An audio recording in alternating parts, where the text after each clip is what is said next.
안녕하세요. 오늘은 아시아 금융시장에서 정말 뜨거운 이슈죠. 스테이블 코인에 대해 좀 깊이 파헤쳐 보려고 합니다. 네, 안녕하세요. 저희가 받은 자료, 특히 CNBC 인터내셔널 영상 보니까 와, 2024년에 아시아 태평양 지역에서만 1조 달러가 넘는 스테이블 코인이 움직였대요. 1조 달러요? 정말 엄청난 규모네요. 네, 그렇죠. 전 세계 어느 지역보다도 훨씬 많은 규모라고 하더라고요. 예전에는 해외로 돈 보내려면 은행 가야 하고 수수료 비싸고 시간도 엄청 걸렸잖아요. 맞아요. 답답했죠. 근데 이제는 그냥 스마트폰으로 몇 번 툭툭 하면 거의 실시간으로 훨씬 싸게 중간에 두고 거칠 필요도 없이 돈을 보낼 수 있는 시대가 온다는 거죠. 네, 바로 이 스테이블 코인이 그걸 가능하게 한다는 거고요. 네. 그래서 어떤 사람들은 이게 인터넷 처음 나왔을 때만큼이나 큰 금융혁명이 될 수도 있다. 이런 말까지 하더라고요. 충분히 그럴 가능성이 있죠. 그래서 이번 시간에는 아시아에서 왜 이렇게 스테이블 코인이 갑자기 확 뜨고 있는지, 또 실제로 어떻게 쓰이고 있는지, 그리고 문제는 없는지, 이런 핵심적인 내용들만 쏙쏙 뽑아서 한번 명확하게 알아보겠습니다. 좋습니다. 너무 기술적인 얘기보다는 이 현상이 우리한테 또 아시아 금융시장 전체에 어떤 의미가 있는지 거기에 좀 더 집중해보죠. 자, 그럼 스테이블 코인이 만드는 이 변화의 물결 속으로 한번 같이 들어가 볼까요? 네, 좋습니다. 근데 그 전에 스테이블 코인이 정확히 뭔지 아주 간단하게만 짚고 넘어가면 더 이해하기 쉬우실 것 같아요. 아, 네네. 그게 좋겠네요. 아시겠지만 비트코인이나 이더리움 같은 일반 암호화폐는 가격 변동성이 엄청 크잖아요. 네, 그렇죠. 너무 불안정하죠. 네. 근데 스테이블 코인은 그 변동성을 잡으려고 예를 들어 미국 달러나 금 같은 좀 안정적인 자산의 가치를 딱 1대1로 고정시킨 디지털 화폐예요. 이걸 패깅이라고 하죠. 아, 달러랑 똑같이 움직인다? 이런 거군요. 네, 그런 셈이죠. 물론 다른 암호화폐에 연동하거나 알고리즘으로 가치를 유지하는 것도 있긴 한데 핵심은 어쨌든 가치의 안정성입니다. 제공해주신 자료에서도 강조하는 게 마치 이메일 보내듯이 쉽고 안전하게 또 24시간 언제든 전 세계 어디로든 달러 가치를 보낼 수 있다는 점이죠. 그러니까 그 변동성 때문에 암호화폐를 좀 꺼렸던 사람들도 이게 달러처럼 안정적이다 싶으면 훨씬 쓰기 편하다는 거군요. 그렇죠. 훨씬 심리적 장벽이 낮아지죠. 그럼 왜 유독 아시아에서 이렇게 스테이블 코인 사용이 폭발적으로 늘어난 걸까요? 1조 달러라는 숫자가 그냥 나온 건 아닐 텐데요. 그게 정말 핵심 질문인데요. 정확히 지적하셨어요. 이게 여러 요인이 좀 복합적으로 작용한 결과입니다.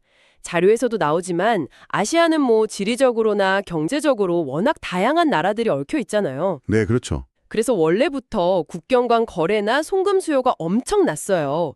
근데 기존 금융 시스템은 아시다시피 나라마다 규제 다르고 처리 속도 느리고 특히 작은 금액 보낼 때 수수료 부담이 꽤 컸죠. 맞아요. 배보다 배꼽이 더 클 때도 있고. 네, 바로 그 지점을 스테이블코인은 파고든 겁니다. 거의 실시간으로 저렴하게, 국경 없이 편리하게.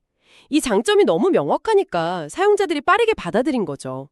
금융 효율성 측면에서 체감하는 게 확실히 다른 거예요. 확실히 저도 해외에 물건값 보내거나 할 때 수수료랑 시간 생각하면 답답할 때 많았거든요. 자료에서도 특히 개인 간 송금, 그러니까 리미턴스 시장을 되게 중요하게 보던데요. 네, 맞습니다. 이게 정말 큰 동력 중 하나예요. 세계은행 자료 같은 걸 보면 인도, 중국, 필리핀 같은 나라들 있잖아요. 네. 이 나라들이 2024년 기준으로 저소득 및 중간소득 국가 중에서 해외에서 받는 송금액 규모가 세계 최상위권이에요. 인도만 해도 1년에 1290억 달러가 넘는 돈이 해외에서 들어온다고 하니까요. 와, 1290억 달러요. 엄청나네요. 네, 특히 필리핀 같은 경우는 경제 자체가 해외에 나가 있는 가사도우미라 건설 노동자들이 본국으로 보내는 돈에 상당히 의존하고 있거든요. 아, 그렇군요. 근데 이분들이 힘들게 번 돈의 상당 부분을 송금 수수료로 내야 한다면 그게 얼마나 아깝겠어요. 진짜 속상하죠. 그렇죠. 스테이블 코인이 바로 이런 서민들의 실질적인 부담을 덜어줄 수 있다는 점에서 엄청난 파급력을 가지는 겁니다. 아주 강력한 사용 사례인 셈이죠. 야, 이건 정말 피부에 와닿는 혜택인데요. 개인뿐만 아니라 기업들도 스테이블 코인을 많이 쓴다고요. 자료 보니까 특히 중국 기업들 움직임이 좀 흥미롭던데요. 중국은 자본 통제도 심하고 암호화폐 거래도 금지 아니었나요? 어떻게 이게 가능한 거죠? 네, 바로 그 점이 상당히 주목할 만한 부분입니다. 중국 본토 규제가 워낙 엄격하니까 많은 중국 수출 기업들이 어떻게 하냐면요. 네. 국경 간 대금 결제를 좀 편안히 하려고 홍콩이나 싱가포르 같은 역외 금융 중심지에다가 법인을 세우는 거예요. 아, 해외에다가요? 네. 그리고 그 해외 법인을 통해서 해외 바이어들한테 스테이블 코인으로 대금을 받는 거죠. 특히 미국 달러에 연동된 USDT나 USDC 같은 걸로요. 아하. 그러니까 본토 규제를 살짝 피하면서 국제 거래는 효율적으로 하는 방법이군요. 그렇죠. 사실상 그런 방식으로 활용하는 겁니다. 자료에서도 싱가포르 중국 루트가 아시아에서 가장 활발한 스테이블 코인 이동 경로 중 하나라고 하니까 뭐 그 규모를 대략 짐작할 수 있죠. 이야, 규제 속에서도 길을 찾아내네요. 싱가포르 얘기가 나왔으니까 말인데 싱가포르 안에서도 스테이블 코인 활용이 대단하다고 들었어요. 자료에서는 미국만큼이나 많은 스테이블 코인이 싱가포르에서 이동하는데 나라 규모 생각하면 이게 진짜 엄청난 거 아닌가요? 네, 상당한 규모입니다. 싱가포르는 뭐 자금 흐름 면에서는 이미 세계적인 스테이블 코인 허브 중 하나로 완전히 자리를 잡았다고 봐야죠. 허브용. 네. 단순히 돈이 오가는 걸 넘어서 싱가포르 안에서 실제 사용 사례도 굉장히 빠르게 늘고 있어요. 예를 들어서 2024년 2분기 딱 3개월 동안 싱가포르 상점들이 처리한 암호화폐 결제액이 거의 10억 달러에 달한다고 해요. 와, 10억 달러요. 상점에서요? 네. 구체적인 예를 들면 싱가포르의 유명 패션 브랜드 있잖아요. 찰스 앤 키스. 아, 네네, 알아요. 여기서 온라인 쇼핑몰에서 소비자들이 스테이블 코인으로 결제할 수 있게 열어놨어요. 이게 그냥 결제 옵션 하나 추가한 게 아니라 국경 없이 디지털 자산에 익숙한 전 세계 소비자들을 잡겠다는 어떤 전략적인 판단으로 볼 수 있겠죠. 오, 되게 앞서 나가네요. 그렇죠. 또 고급 호텔 체인인 카펠라도 마찬가지예요. 비싼 호텔 예약 받을 때 USDT나 USDC 같은 디지털 자산을 받기 시작했어요.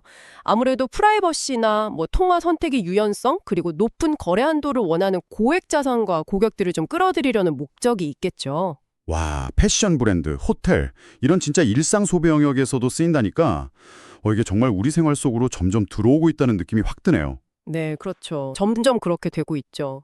자료에서는 또 동남아시아의 슈퍼앱이라고 불리는 그랩 있잖아요. 네네, 그래요. 그랩이랑 연동될 수도 있다는 얘기가 나오던데 이게 진짜 현실화되면 스테이블 코인 대중화에 엄청 큰 영향을 미치겠는데요? 정말 중요한 포인트입니다. 맞아요. 슈퍼앱은 이미 결제, 차량 호출, 음식 배달, 뭐 온갖 서비스를 한 플랫폼에서 다 제공하잖아요. 그렇죠. 거의 모든 걸 하죠. 그러니까 스테이블 코인을 일상 결제 수단으로 딱 통합시키기에 정말 이상적인 통로가 될 수 있는 거죠. 자료에서 예시로 든 것처럼 지금 싱가포르에서는 그랩 앱을 싱가포르 달러 기반 스테이블 코인인 XSGD로 충전하는 게 가능하다고 해요. 아, 벌써 가능한가요? 네, 일부 서비스에서요. 그럼 만약에 당신이 암호화폐 투자자다. 그러면 가지고 있는 암호화폐 자산을 뭐 복잡하게 환전하거나 손해볼 필요 없이 바로 싱가포르 달러 가치로 바꿔서 그랩앱에 충전하는 거죠. 오, 그리고 그걸로 그랩이랑 제휴된 수많은 식당, 상점 같은 데서 QR코드 딱 스캔해서 바로 결제하고. 와, 진짜 편리하겠네요. 네, 이런 편리함은 사실 기술에 익숙하지 않은 일반 사용자들한테도 굉장히 매력적으로 다가갈 수 있어요. 그러네요. 그냥 기존 간편 결제 서비스 쓰듯이 자연스럽게 쓰게 될 수도 있겠어요. 근데 동남아시아나 남아시아 일부 지역은 아직 은행 계좌 없는 사람들도 많다고 하던데 이런 분들한테도 스테이블 코인이 좀 기회가 될 수 있을까요? 네, 그게 바로 금융 포용 측면에서 아주 중요한 의미를 가집니다. 금융 포용이요? 네, 동남아랑 남아시아 일부 지역은 아직도 많은 사람들이 전통적인 은행 서비스를 이용하기가 좀 어렵잖아요. 근데 재밌는 건 스마트폰 보급률이랑 모바일 지갑 사용률은 또 굉장히 높아요. 아, 은행은 없어도 스마트폰은 있다. 그렇죠. 바로 이런 환경에서 스테이블 코인이 아주 유용한 수단이 될 수 있는 겁니다. 은행 계좌가 없어도 디지털 형태로 가치를 안전하게 저장하고 또 옮길 수 있으니까요. 특히 좀 정치적으로나 경제적으로 불안정한 나라에서는 자국 통화 가치가 막 폭락할 위험도 크잖아요. 네, 그렇죠. 그럴 때 달러 같은 안정적인 자산에 연동된 스테이블 코인이 일종의 가치 저장 수단, 그러니까 안전 자산 역할도 할 수 있는 거죠. 자료에서도 그런 얘기가 나오는데 중앙은행이나 정부 시스템에 대한 신뢰가 좀 낮은 일부 신흥 경제국 국민들이 오히려 더 투명하고 검증 가능한 스테이블 코인으로 눈을 돌리는 경향이 나타난다는 분석도 있어요. 오, 흥미로운데요? 네, 실제로 스테이블코인 발행사 중 하나인 테더는 이미 신흥국이랑 개발도상국에서 5억 명의 USDT 사용자를 확보했다고 주장하기도 하거든요. 5억 명이요. 와. 네, 그들은 뭐 비싼 빅테크 기술 플랫폼은 감당하기 어려우니까 소외된 사람들을 위한 금융 기술을 만드는 데 집중한다, 뭐 이렇게 밝히기도 했죠.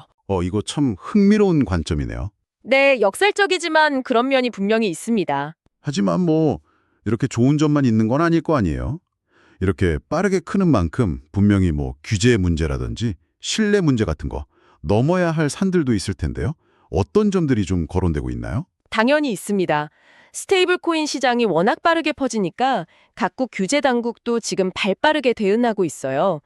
싱가포르 통화청 MAS 같은 경우는 이미 2023년에 상당히 좀 앞서 나가는 스테이블 코인 규제 프레임워크를 발표해서 시향에 들어갔거든요. 아, 싱가포르는 빠르네요. 네. 업계에서는 이걸 거의 뭐 골드 스탠다드 중 하나로 평가하기도 해요. 핵심은 뭐냐면 발행사가 스테이블 코인 가치만큼의 고품질 유동자산, 그러니까 필요할 때 바로 현금화할 수 있는 안전자산을 100% 가지고 있어라 이겁니다. 아, 100%요? 네. 그리고 사용자가 돌려달라고 하면 5영업일 이내에 반드시 돌려주도록 의무화했고요. 싱가포르 달러 기반뿐만 아니라 미국 달러나 유로 같은 주요 10개국 G10 통화 기반 스테이블 코인까지 다 규제 대상에 포함시켰어요. 오, 꽤 촘촘하네요. 네, 홍콩도 올해 초에 비슷한 맥락의 규제안을 도입했고요. 근데 문제는 아시아 전체로 보면 아직 통일된 규제가 없다는 거예요. 싱가포르, 홍콩, 일본 같은 일부 국가들이 좀 앞서 나가는 반면에 다른 나라들은 좀 더 더디거나 방향이 다르거나 이런 경우가 많다는 거죠. 이런 규제의 파편화, 프래그멘테이션, 이게 분명한 과제입니다. 아, 나라마다 규제가 다르면 사업하는 입장에서는 되게 혼란스럽겠네요. 사용자들도 좀 헷갈릴 것 같고. 그럴 수밖에 없죠. 예를 들어서 어떤 나라에서는 스테이블 코인을 지급 결제 수단으로 인정하는데 다른 나라에서는 이걸 투자 자산으로 보고 엄격하게 규제할 수도 있고요.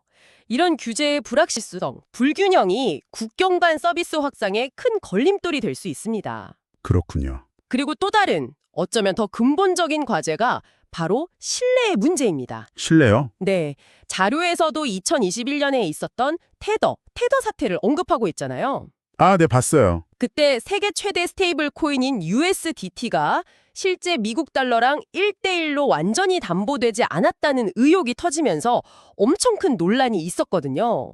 발행사가 정보를 투명하게 공개하지 않았고 실제 준비금 중에 진짜 안전한 자산 비율이 생각보다 훨씬 낮았다는 조사 결과도 나왔었고요. 아, 그런 일이 있었군요. 그럼 불안해서 어떻게 했어요? 그렇죠. 이런 과거 사례 때문에 여전히 일부 사용자들은 스테이블 코인의 실제 안정성이나 발행사의 신뢰도에 대해서 좀 의심의 눈초리를 보내고 있는 게 사실입니다. 아, 신뢰가 핵심인 금융 서비스에서 투명성이 부족하다는 건 진짜 치명적일 수 있겠네요. 그럼 이런 불신을 좀 없애고 신뢰를 다시 쌓으려는 노력들은 어떻게 진행되고 있나요? 네, 그래서 업계 스스로도 이 신뢰 회복이 가장 중요하다는 걸 잘 알고 있어요. 그래서 최근에 나오는 스테이블 코인 프로젝트들은 과거랑 다르게 규제 준수, 그러니까 컴플라이언스를 최우선으로 내세우는 경향이 아주 강해졌습니다. 아, 이제는 규제를 잘 지키겠다. 네, 그런 노력의 일환으로 자료에도 나오지만 시티은행이나 JP모건 같은 전 세계적인 대형 은행들이 자체적인 스테이블 코인 발행을 준비하거나 이미 실험을 하고 있어요. 아, 진짜요? 은행들이 직접요? 네, 그리고 이미 엄청난 사용자 기반을 가진 페이팔도 자체 스테이블 코인 PYUSD를 출시해서 시장에 들어왔죠. 아, 페이팔도요? 네, 이렇게 신뢰도가 높은 기존 금융기관이나 빅테크 기업들이 시장에 참여하는 건 스테이블 코인이 점점 제도권 금융 안으로 들어오고 있다는 신호이기도 하고 또 사용자들의 신뢰를 높이는 데도 긍정적인 영향을 줄 수 있겠죠. 업계 전반적으로 과거의 어떤 실패나 시행착오를 좀 거울 삼아서 더 투명하고 안정적인 방향으로 성숙해가고 있다. 이런 평가도 나오고 있습니다. 확실히 이름 들어본 은행이나 큰 기업들이 참여하면 사용자 입장에서는 좀 더 안심하고 쓸 수 있겠네요. 자금 세탁 방지 같은 국제적인 공조 노력도 중요할 것 같고요. 물론입니다. 국경 간 자금 이동이 쉬워지는 만큼 당연히 자금 세탁이나 테러 자금 조달 같은 불법적인 용도로 악용될 가능성을 차단해야죠. 이를 위한 국제적인 규제 공조, 그리고 기술적인 감시 체계를 만드는 게 필수적입니다. 여러 나라에 걸친 규제 조화 문제처럼 아직 해결해야 할 과제는 많지만 그래도 자료 표현처럼 스테이블코인 생태계가 좋은 출발을 하고 있고 또 올바른 방향으로 나아가고 있다고 볼 여지는 충분합니다. 그렇군요. 결국 관건은 명확한 규제 가이드라인하고 발행사의 투명성 확보. 이 두 가지를 통해서 대중적인 신뢰를 얻고 초기에 기술 좋아하는 사람들 넘어서 일반 사용자들한테까지 확산될 수 있는 기반을 마련하는 거라고 봅니다. 오케이. 자, 이제 전반적인 흐름이랑 주요 쟁점들이 좀 명확하게 정리가 되는 것 같습니다. 그럼 오늘 나눈 이야기들 핵심만 다시 한번 짚어주실 수 있을까요? 네. 오늘 살펴본 것처럼 아시아에서의 스테이블코인 열풍은 단순한 어떤 기술적 호기심을 넘어선 정말 실질적인 금융 현상이라고 할 수 있습니다. 1조 달러 규모의 자금 이동, 이런 거시적인 지표도 중요하지만 더 중요한 건 구체적인 사용 사례들이죠. 네. 예를 들면 필리핀 같은 나라에서 해외 노동자들 송금 비용을 확 줄여주는 효과? 네, 정말 크죠. 그리고 중국 기업들이 규제를 피해서 해외 대금을 받는 통로로 쓰는 것? 또 싱가포르의 찰스앤키스나 카펠라 호텔처럼 실제 소매나 서비스업에서 결제 수단으로 도입되는 것. 네. 그리고 그랩 같은 슈퍼앱이랑 연동해서 대중화될 가능성, 이런 구체적인 모습들이 아주 빠르게 나타나고 있습니다. 물론 싱가포르나 홍콩이 규제를 선도하고 있지만 아시아 전체로 보면 규제가 제각각인 문제나 과거 테더 사태 때문에 생긴 신뢰성 이슈는 여전히 풀어야 할 숙제죠. 그렇죠. 하지만 시티은행, JP모건, 페이팔 같은 기존의 강력한 플레이어들이 시장에 들어오면서 이 기술이 주류로 편입될 가능성을 높이고 동시에 신뢰 회복이 얼마나 중요한지를 다시 한번 생각하게 만들고 있습니다. 네, 핵심만 아주 잘 요약해 주셨네요. 결국 스테이블 코인은 국경 간 송금의 비효율성을 해결하고 또 금융 서비스에서 좀 소외됐던 사람들에게 새로운 기회를 주고 기업들한테는 혁신적인 결제 방법을 제시하는 그런 잠재력을 분명히 보여주고 있는 것 같습니다. 자료에서 예측하는 것처럼 어쩌면 미래에는 우리가 특별히 의식하지 않아도 스테이블 코인이 그냥 기존 금융 시스템의 일부처럼 아주 자연스럽게 사용될지도 모르겠어요. 네, 그럴 수도 있겠죠. 이런 단순한 기술의 등장을 넘어서 아시아 지역의 경제 구조나 또 우리 각자의 금융 생활 방식에 정말 실질적인 변화를 가져올 수 있는 아주 중요한 흐름이라고 생각합니다. 처음에 말씀드렸던 것처럼 이게 인터넷 탄생 이후 가장 큰 금융기술 혁명이 될 수도 있다는 기대감이 그냥 하는 말은 아닐 수도 있겠다는 생각이 드네요. 네, 저도 동의합니다. 자, 오늘 이야기를 마무리하면서 청취자 여러분께 한 가지 좀 흥미로운 질문을 던져드리고 싶습니다. 자료를 보면요. 스테이블 코인이 아시아 각국 통화랑 직접적으로 교환되는 소위 다이렉트 페어를 촉진할 가능성이 언급되거든요. 예를 들면 미국 달러를 거치지 않고 필리핀 페소 스테이블 코인이랑 태국 바트 스테이블 코인이 바로 교환되는 거죠. 아, 네. 영내 통화 간 직접 교환이요? 네. 만약 이게 진짜 현실화돼서 아시아 영내 거래에서 미국 달러의 역할이 점점 줄어든다면 과연 아시아 내부 그리고 더 나아가서 세계 경제 무대에서 기존의 달러 중심 금융 질서는 어떻게 재편될 수 있을까요? 이게 또 어떤 새로운 힘의 역학관계를 만들어낼 수 있을까요? 이 질문에 대해서 한번 깊이 생각해 보시면 더 흥미로운 관점을 얻으실 수 있을 겁니다.